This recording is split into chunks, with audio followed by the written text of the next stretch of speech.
Salut les gars les filles, on se retrouve aujourd'hui pour une nouvelle vidéo Sens Tactique. On va s'intéresser aujourd'hui à la Ligue 1, et plus particulièrement à la troisième place, le dernier ticket pour la Ligue des Champions.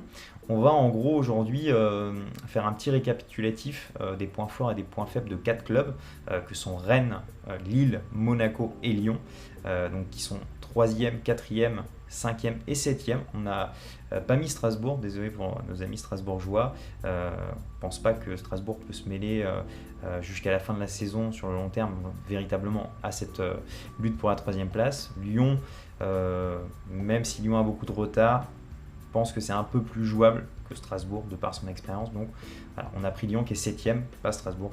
Désolé à nos amis alsaciens. Voilà, donc en gros, on va faire entre guillemets les plus et les moins de chaque club, voir un petit peu ce que chaque club a pour justement accrocher cette place pour la Ligue des Champions. On va commencer tout de suite dans l'ordre en fait par Rennes, donc l'actuel troisième du championnat, qui est sur une dynamique extrêmement positive depuis un an et demi. L'arrivée d'Olivier Létang à ce moment-là, on va en reparler un petit peu plus tard, mais qui avait mis en place donc du coup Sabri Lamouchi. Ensuite il y avait eu Julien Stéphan, évidemment qui fait partie des points forts vraiment du Stade Rennais. Forcément la saison dernière avec le fameux parcours en Coupe d'Europe, la victoire en Coupe de France. Donc voilà, Rennes est vraiment dans une dynamique très positive. C'est vraiment du bon travail qui est fait depuis plusieurs années, mais forcément avec ce parcours en Coupe d'Europe et enfin cette victoire, ce titre l'année dernière a pris quand même une autre dimension. Le travail qui avait été fait jusqu'à présent a pris une autre dimension et on va peut-être prendre les Rennais un petit peu plus au sérieux. En tout cas, les Rennais sont pour le moment les mieux placés pour accrocher une première qualification en Ligue des Champions. Voilà, ce qui n'est pas anodin. Si c'est à la suite de la victoire de la saison dernière et du travail d'Olivier Létang jusqu'à là de Stéphane, etc., c'est pas anodin. Il y a évidemment un groupe très compétitif à Rennes, avec notamment, il faut en parler, l'arrivée de Steven Nzonzi, champion du monde, même si forcément c'était pas un titulaire en puissance de l'équipe de France, il est champion du monde, il a joué la finale de la Coupe du Monde. Donc voilà, c'est vraiment une preuve supplémentaire des ambitions du Stade Rennais, des Bretons, d'aller accrocher cette première historique en Ligue des Champions. Voilà, malgré tout, à Rennes, on est obligé d'avoir du moins, entre guillemets, parce que c'est quelque chose d'assez nouveau, même si le club est haut placé depuis un certain nombre d'années. Jouer la Ligue des Champions, ça reste quelque chose de nouveau, puisque ça n'a jamais été fait. Et essayer de l'accrocher via le championnat, c'est vraiment une première, aussi loin en tout cas. Il y a eu, je crois, si je ne dis pas de bêtises, quelques années, un scénario un peu catastrophe à Lille, justement, où Rennes s'était fait piquer la Ligue des Champions dans les derniers instants. Donc voilà, il faut vraiment faire attention, il y a un manque d'expérience à Rennes. Et il y a encore aussi une Coupe de France, une demi-finale de Coupe de France à jouer à Saint-Etienne, potentiellement une finale, donc à voir comment Stéphane peut gérer un petit peu son effectif par rapport à ça. Mais Rennes en tout cas est pour le moment, à l'heure actuelle, le mieux placé avec 44 points pour accrocher ce fameux ticket.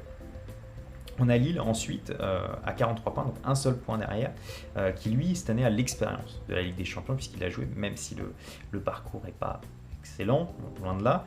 Les Lillois ont l'expérience, ont joué le très haut niveau cette année et ça peut leur servir. Avec ce groupe-là, justement, ça peut leur servir pour aller chercher cette troisième place. Ils sont qu'à un point derrière, ça peut aller vraiment très vite. Là, ça joue vraiment à 3 fois rien. Donc, Lille peut vraiment prétendre à attraper cette place. Elle a aussi, un peu comme Rennes avec Nzonzi, un joueur qui est arrivé en début de saison, Renato Sanchez, qui peut être un vrai plus pour l'effectif lillois. On le voit vraiment monter aux puissances de match en match, vraiment très intéressant. Pas anodin non plus quand tu as des joueurs comme ça dans ton équipe qui montent en puissance, même si c'est un collectif, c'est ce genre de joueur sur une action qui peut te faire la différence, te faire gagner un petit point par-ci, 3 points par-là, et faire la différence au final à la fin quand il faut faire les comptes.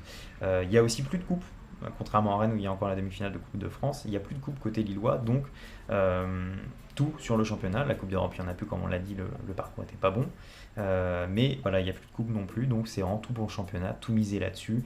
Il y a l'effectif, clairement à Lille, qui est de qualité, donc ils peuvent largement se donner à fond maintenant sur le championnat. Ils sont très bons à domicile, à Perpignan, ils sont deuxième derrière le Paris Saint-Germain, mais ils sont que 13e à l'extérieur. C'est peut-être le petit point faible des Lillois pour l'instant, le petit bémol qu'on peut mettre sur ce groupe des Dogs. Pour accrocher cette Ligue des Champions, il faudra gommer ça d'ici la fin de saison et aller chercher des points un petit peu à l'extérieur. Voilà pour Lille. On passe maintenant à Monaco qui a 39 points. Alors Monaco, mine de rien, il y a déjà 5 points de retard sur Rennes et donc 4 sur Lille. C'est pas énorme, mais ça représente déjà un petit pécule. Donc Monaco, plus de coupes à jouer également. Deuxième meilleure attaque, ça c'est le gros point fort de Monaco. C'est une attaque énorme avec Jovetic, Ben Yedder, Slimani. Un effectif sur le papier qui est incroyable. Honnêtement, dans ces 4-là, peut-être le meilleur, clairement, en termes d'effectifs sur le papier. Sauf que c'est une petite différence de but de plus 1 parce que c'est un deuxième meilleure attaque, mais quatrième pire défense du championnat. Voilà, Glitch, Emerson, ça a souvent coulé cette saison. Donc là, vraiment, si Monaco veut pas perdre de points en route, là maintenant, ça va être sur la défense. L'attaque va faire le boulot, mais la défense va falloir se reprendre parce que sinon, Monaco ne pourra pas aller accrocher quelque chose d'autre que l'Europa League. Déjà, là, ils y sont, mais peut-être aller chercher cette troisième place, ça paraît compliqué s'ils ne font pas des efforts défensifs. Et enfin Lyon. Lyon, voilà, comme je disais, on les a mentionnés, ils sont à 7 points de Rennes, certes, mais Lyon est habitué à ces sprints finales. Un petit peu de retard, bien sûr, mais il y a un effectif qui est taillé pour l'expérience, la troisième attaque du championnat, ce qui n'est pas rien. Une différence de but, là, qui est énorme, de plus 14. On dit en général que différence de but, ça peut être un point de plus par rapport aux autres équipes, c'est ce qu'on dit en général. Donc là, il y a vraiment une différence importante. Je crois que Rennes, c'est plus 7 et Lille, plus 6, alors que Lyon est déjà à plus 14.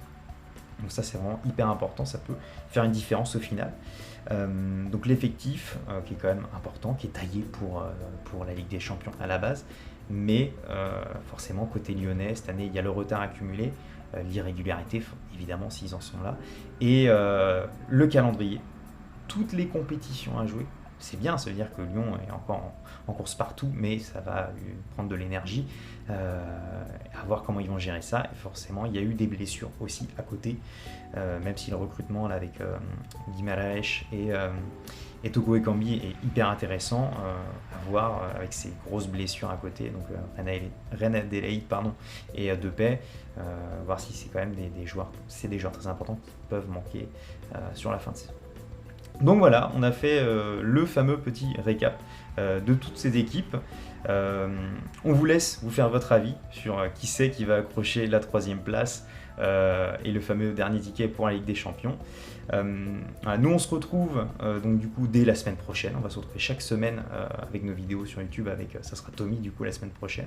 On vous invite à nous rejoindre sur tous nos réseaux, donc Twitter, Facebook, Instagram, Togoal, YouTube évidemment. Venez vous abonner.